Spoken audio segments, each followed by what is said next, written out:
ডাকসুতে হারের পর প্রথম কোনো আয়োজনে ছাত্রদলের ৩ প্রার্থী আবিদ, হামিম ও মায়েদ শনিবার ডিপ্লোমা ইঞ্জিনিয়ার্স মিলনায়তনে যোগ দেন তারুণ্যের রাষ্ট্রচিন্তা বিষয়ে সংলাপে। এ সময় তাদের অভিযোগ, সে হারের পেছনে ছিল মিডিয়া ট্রায়াল। তারপরও ধৈর্যের পরীক্ষা দিয়ে বিক্ষোভ মিছিলের পুরনো রাজনীতিতে যাননি তারা। শিক্ষার্থী তারা যখন সকালে ঘুম থেকে উঠেছে, তারা আপনার বিভিন্ন ন্যাশনাল মিডিয়ায় দেখতে পেয়েছে যে ছাত্রদলের ভিপি প্রার্থী সে শুরুতে আচরণবিধি লঙ্ঘন করেছে, কিন্তু যেটা ছিল সম্পূর্ণ ইন্টেনশনাল এবং মিথ্যা। আমাকে ভিলেন বানানো হলো, আমি ভোট কেন্দ্র দখলের জন্য দিয়েছি। এটা কখনোই মেইনস্ট্রিম মিডিয়া থেকে আমি এটা আশা করি। এবং সেটা কারা করেছে তাদেরও দোষ দিচ্ছি না। কারা করেছে?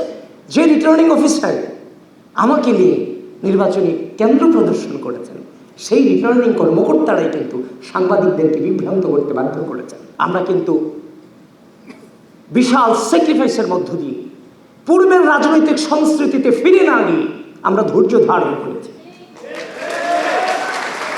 নতুন বাংলাদেশের নতুন ছাত্র রাজনৈতিক প্রচলনে আমরা ভূমিকা রেখেছি। পরে চলমান রাজনৈতিক প্রেক্ষাপট তুলে ধরেন এনসিপি নেতা হাসনাত আব্দুল্লাহ।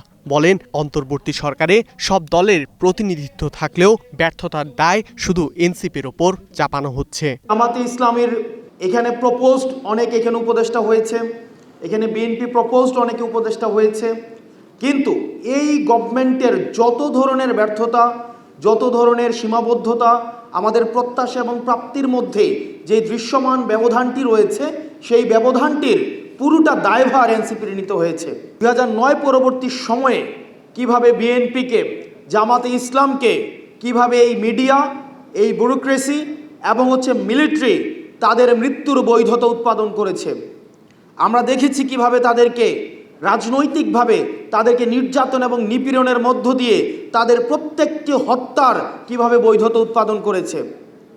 কিন্তু অত্যন্ত দুঃখজনক বিষয় এবং পরিতাপের বিষয়, অভ্যুত্থান পরবর্তী সময়ে এই ফ্যাসিস্ট 3টি অপশক্তির বিরুদ্ধে এনসিপিকে একা লড়ে যেতে হয়েছে। তবে সরকারের ছাত্র প্রতিনিধি থাকার সমালোচনা করেন বিএনপি নেতা সালাউদ্দিন আহমেদ। পাশাপাশি নানা অজুহাতে জামাত নির্বাচন পেছাতে চাইছে অভিযোগ করে জনমত যাচাইয়ে ভোটে আসার আহ্বান তার। পৃথিবীতে একই সাথে কেউ সরকারি দল এবং বিরোধী দল থাকতে পারে না। একই দরজা হয় খুলতে হয়, না হলে বন্ধ করতে হয়। এখনো পর্যন্ত সেই টেকনিক কেউ আবিষ্কার করতে পারে নাই। যেদিন ছাত্র প্রতিনিধিরা সরকারে যোগদান করলো, আমি তখনও দেশে প্রত্যাবর্তন আসতে পারিনি। আজকে আপনাদের সাথে শেয়ার করি, সেদিন আমি বুঝে গেলাম এরা রাষ্ট্র বিনির্মাণে আর ভূমিকা তেমন বেশি রাখতে পারবে না। এই সরকারের দায়িত্বে আসাটা আমার মনে হয় সেটা তাদের সঠিক বিবেচনার সিদ্ধান্ত হয়নি। তাহলে আজকে প্রেসার গ্রুপ হিসাবে, জাতিকে নির্দেশক হিসেবে একটা ভূমিকা তাদের থাকতে পারত। এটা পত্রিকায় আজকে হেডলাইন দেখলাম, কোথাও বলছে বাংলাদেশ জামাত ইসলামী সরকার গঠন করবে, বিএনপি বিরোধী দলে যাবে। তো ভাই সব আপনারা কি নির্ধারণ করে দিয়েছেন বিএনপি বিরোধী দলে যাবে নাকি জনগণ করবে? কিন্তু আমার জবাবটা এখানে সেরকম না। আমার জবাব হলো, আপনারা যখন এত বেশি কনফিডেন্ট হলেন, আত্মবিশ্বাসী হলেন যে সরকারি দল হবেন, তাহলে নির্বাচন না আসেন না কেন? তবে ঢাকা বিশ্ববিদ্যালয়ের বিজ্ঞান অনুষদের ডিন অধ্যাপক আব্দুস সালামের পরামর্শ, দেশবাসীর কল্যাণের জন্যই রাজনৈতিক দলগুলোকে ঐক্যবদ্ধ থাকতে হবে। 24-এর পরে আস্তে আস্তে সব রাজনৈতিক দলগুলোর মধ্যে কেন বিভাজন হচ্ছে?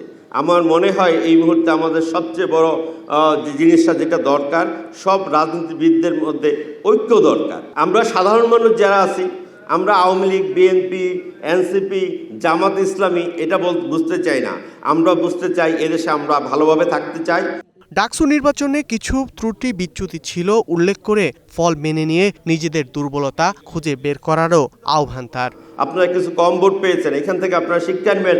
আগামী বছর আপনারা কিভাবে ভালো রেজাল্ট করতে পারেন, ভালো কাজ করতে পারেন সাধারণ ছাত্র। ধ্রুব ইকরামুল, স্টার নিউজ, ঢাকা।